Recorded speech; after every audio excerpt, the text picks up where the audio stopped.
నమస్కారం. హరిప్రియ భక్తి ఛానల్ ప్రేక్షకులు శుభస్వాగతం. మనం ఈరోజు కళత్ర దోషము అనేటువంటి విషయం గురించి తెలుసుకునే ప్రయత్నం చేద్దాం. ఈ కళత్ర దోషం ఎలా వస్తుంది, ఏ విధంగా వస్తుందంటే వివాహం అనంతరం వచ్చేటువంటి దానిలో ఈ యొక్క దోషాలని మనం పరిగణలోకి తీసుకోవటం జరుగుతుంది. కళత్ర దోషం అంటే భార్యాభర్తల మధ్య అన్యోన్యత ఎలా ఉంటుంది, అలాగే వారి జీవనంలో సుఖజీవనం ఎంతలాగా సాగుతుంది, ఎలాంటి ప్రమాదాలు సంభవిస్తాయి, ఒకరి నుంచి ఒకరికి ఏమైనా తీవ్రమైనటువంటి ప్రమాదాలు సంభవించే అవకాశం ఉన్నదా అనేటువంటి విషయాన్ని కనుక మనం తెలుసుకున్నట్లయితే కనుక భార్యాభర్తల జాతకాల్లో ముఖ్యంగా రాహుకేతు గ్రహాలు లగ్నంలో కానీ సప్తమంలో కానీ ఉండకూడదు. అలాగే శుక్రుడు కూడా నీచంలో ఉండకుండా ఉండటం చాలా మంచిది. అంతేకాకుండా ఇవి కాకుండా సర్పదోషం అనేటువంటి దాన్ని తీవ్రంగా లేకుండా ఉండటం చాలా మంచిది. అలాగే కుజగ్రహం కూడా దోషస్థానంలో లేకుండా, శత్రుక్షేత్రాల్లో లేకుండా, అలాగే శుక్రుడు కూడా శత్రుక్షేత్రాల్లో కానీ పాపగ్రహాలతో కానీ కలిసి లేకుండా ఉండటం చాలా ఉత్తమము. దీని ద్వారా ఏమవుతుంది, ఇలా కలిసి ఉండటం మూలకంగా ఈ గ్రహాలన్నీ కూడా అంటే భార్యాభర్తలకి బంధనం ఉండటం చేత ఒకరి యందు ఒకరికి అర్థం చేసుకునేటువంటి విషయాలలో బాగా లోపం సంభవిస్తుంది. రెండో విషయం ఏంటంటే ఎంతసేపు నేనే నీ మాట వినాలా, నువ్వు నా మాట వినవా అనేటువంటి విషయం అనేది ఎక్కువగా భార్యాభర్తల మధ్య ఒక చర్చకు ఈ పదం అనేటువంటిది వెళ్తూ ఉంటుందన్నమాట. ఎప్పుడైతే లగ్నంలో కానీ సప్తమంలో కానీ రాహుకేతువులు ఉంటారో వారికి ఎవరికైతే ఉంటారో అంటే అమ్మాయి జాతకంలో ఉన్నట్లయితే అబ్బాయికి అనారోగ్యం కానీ మరణము కానీ సంభవిస్తుంది. అలాగే అబ్బాయికి ఉంటే అమ్మాయికి వ్యాధి కానీ అలాగే మరణం కానీ సంభవించే అవకాశం ఉన్నది. కాబట్టి మనం తెలుసుకోవాల్సిన విషయం ప్రకారంగా మనం ఆలోచన చేసినట్లయితే ఈ దోషం ప్రథమంగా ఎవరి జాతకంలోనూ ఉండకూడదు. ఇది ఎందుకు వస్తుంది అనేటువంటి విషయాన్ని మనం పరిశీలన చేస్తే వీరిలో గత జన్మ యొక్క పాప శేషము ఏ రకంగా ఉన్నదో అంటే ఏంటంటే ఇక్కడ మగవాడికి ఉన్నట్లయితే స్త్రీని దూరం చేసుకునేటువంటి లక్షణం కలిగి ఉండటము, ఆడపిల్లకు ఉన్నట్లయితే పురుషుడు అంటే ఇక్కడ తండ్రి కాదు, సంతానం కాదు, తనకు వచ్చేటువంటి తనను కట్టుకునే పోయేటువంటి వ్యక్తి అంటే భర్తగా లభించేటువంటి వ్యక్తి, అలాగే పురుషుడికి కూడా భార్యగా లభించేటువంటి అమ్మాయి. సో వీరిద్దరూ కూడా గత జన్మలో ఆ యొక్క ఒకరి యందు ఒకరికి అనేక రకాలైనటువంటి మాటలు అనుకోవటం మూలకంగా ఒకటి. రెండోది దేవతా విగ్రహాలు కానీ దేవతా ఫోటోలు కానీ వీళ్ళు మాట్లాడే సందర్భంలో ఎప్పుడన్నా ఉంటే కోపం వచ్చి నేలకి ఇసిరి వేస్తే కొడతారు.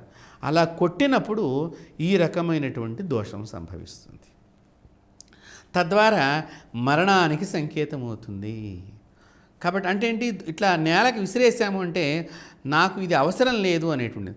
సో అది వచ్చే జన్మకి మనకి సంభవించి ఆ ఫలితాన్ని ఈ జన్మలో అంటే వచ్చిన జన్మలో అనుభవించడానికి మనిషి బాధింపబడతాడు.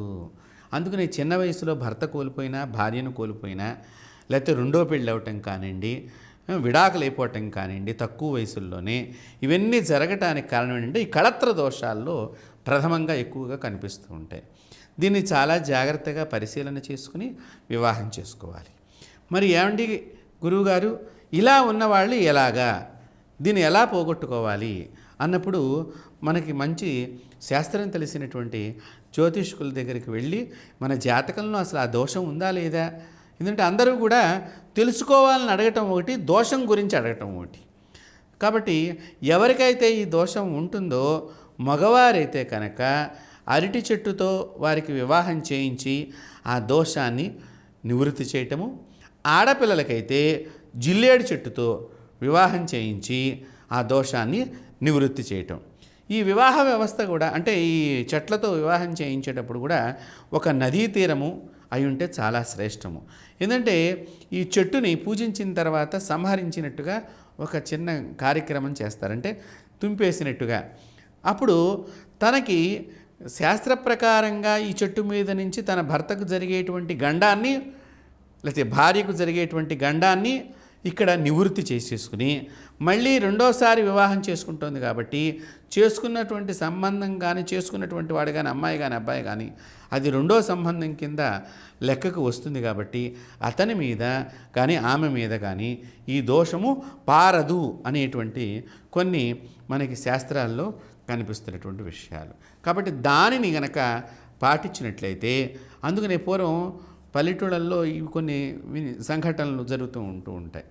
ఇట్లాగ అరటి చెట్టుతో పెళ్లి చేయించారండి అని చెప్పేసి, తద్వారా ఆ దోషం అరటి చెట్టు మీద నుంచి వెళ్ళిపోయింది. అలాగే ఆడపిల్లకి చేస్తే అర్క వివాహం అని అంటాం, అంటే జిల్లేడు చెట్టుతో అనమాట. సో జిల్లేడు చెట్టు మీదుగా ఆ దోషం వెళ్ళిపోయింది. ఎప్పుడైతే దోషం వెళ్ళిపోయిందో ఆ తీవ్రత అనేటువంటిది ఆ అమ్మాయి జాతకంలో ఉండదు. ఇది అట్లాగే శుక్రుడు శుభగ్రహంగా శుభమైనటువంటి పరిస్థితుల్లో వారి జాతకం లేకపోయినా, కుజుడు కానీ ఇవన్నీ కూడా సరిగ్గా లేకపోతే కళత్ర దోషాలు వస్తాయి. దీనికి దుర్గాదేవి ఆరాధన బాగా చేయాలి. దుర్గాదేవిని కనుక బాగా పూజ చేసినట్లయితే తన భర్త కానీ భార్య కానీ శుభమైనటువంటి జీవితాన్ని తను కట్టుకున్నప్పుడు, అంటే దోషం ఉన్నవారు కనుక కట్టుకున్నప్పుడు ఆ దోషాన్ని వారు పోగొట్టుకున్నటువంటి వారు అవుతారు. కాబట్టి దుర్గాదేవిని చక్కగా పసుపు రంగు వస్త్రంతో వీళ్ళు కూడా పూజ చేయాలి. ధరించేటప్పుడు ధరించి పసుపు వస్త్రాన్ని ధరించి చక్కగా పూజ చేయటము, అలాగే పసుపు పళ్ళు, పసుపు రంగు మధుర పదార్థాలు అంటే స్వీట్స్ కూడా పసుపు కలర్గా కనిపించాలండి. కేసరి, పసుపు, మైసూరు పాకము ఇలాంటి ప్రసాదాలు అమ్మవారికి, పులిహార ఇలా అలాగా పసుపు రంగుగా ఉన్నటువంటి పదార్థాలతో, పసుపు పువ్వులతో, పసుపు గన్నేరు పువ్వులతో కనుక పూజ చేసినట్లయితే ఈ దోషం తొలగిపోయి వారి జీవితంలో వారికి ఆ కళత్ర దోషం అనేటువంటి దానికి కొంత నివృత్తి జరిగి చక్కని అన్యోన్య దాంపత్యాన్ని పొందే అవకాశం ఉంటుంది. అంతేకాకుండా చక్కగా ఒక గురువు గారిని సంప్రదించి గౌరీ మహామంత్రాన్ని కనుక తీసుకున్నట్లయితే ఆ గౌరీ మహామంత్రం చేత ఈ కళత్ర దోషాలు కూడా తొలగిపోతాయి. నిజంగా శాస్త్రపరంగా చెప్పాలి అంటే మనం ఈ గౌరీదేవి ఈ వివాహ సందర్భంలో గౌరీ పూజ అని చెప్పి ఆడపిల్ల చేత పూజ చేయిస్తూ ఉంటారు. చక్కగా ఆ గౌరీదేవిని పెట్టి అక్కడ గౌరీ స్మరణం చేయిస్తూ పాప చేత చక్కగా గౌరీ నామాలు చెప్పిస్తూ బ్రాహ్మణుడు ఆ గౌరీదేవిని ఆరాధన చేయిస్తాడు.